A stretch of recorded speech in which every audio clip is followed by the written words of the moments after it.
Og miðað við hugmyndir Samfylkingar aukna skattheimtu, miðað við hugmyndir aukin veiðigjöld og svo framvegis, að þetta dregur auðvitað bara úr mætti hagkerfisins og þannig úr ráðstöfuna fyrir heimilana.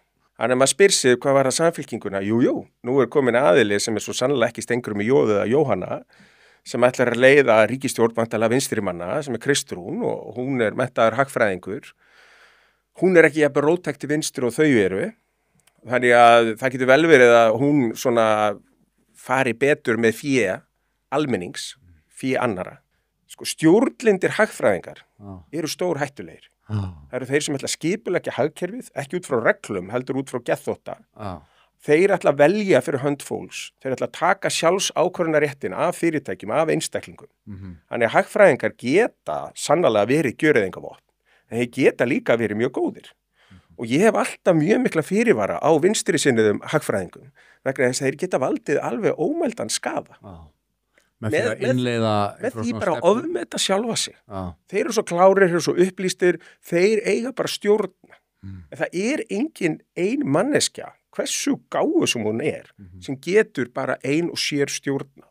Og þess vegna til eitthvað sem heitir kapitalist kerfi, það sem lýðræði og kapitalismi fara saman, að þá ertu með að hver stjórnar út frá eigin forsendum hverju sinni, hver einn og einasti í kerfinu, og það náttúrulega býr til miklu meiri velmögun og réttlátara samfélag. Þessi hugmynd að skattkerfið sé öðrum þræði jöfnunartæki. Hún Kristrún talar með þeim hætti. Eitthvað til í því? Já, ég meina ef þú vilt endilega jafna útkomuna, en lönd sem hafa reynt að jafna útkomuna, þau gera það að verkum að það jafna við lægsta samnefnar. Þannig að lífskjörin bara hrynja. Það miklu betra eins og margir segja bara höfum jafn tækifæri. Þannig allir fá, auðvitað ekki allir jafn góðir í öllu, en allir fá að minnst tækifæri til þess að blómstra. Hvernig þið síðan vinna úr sínum tækifærum, þú þarft svolítið að bera ábyrgð á því. Það ekki hægt að kasta þeirri ábyrgð á alla aðra.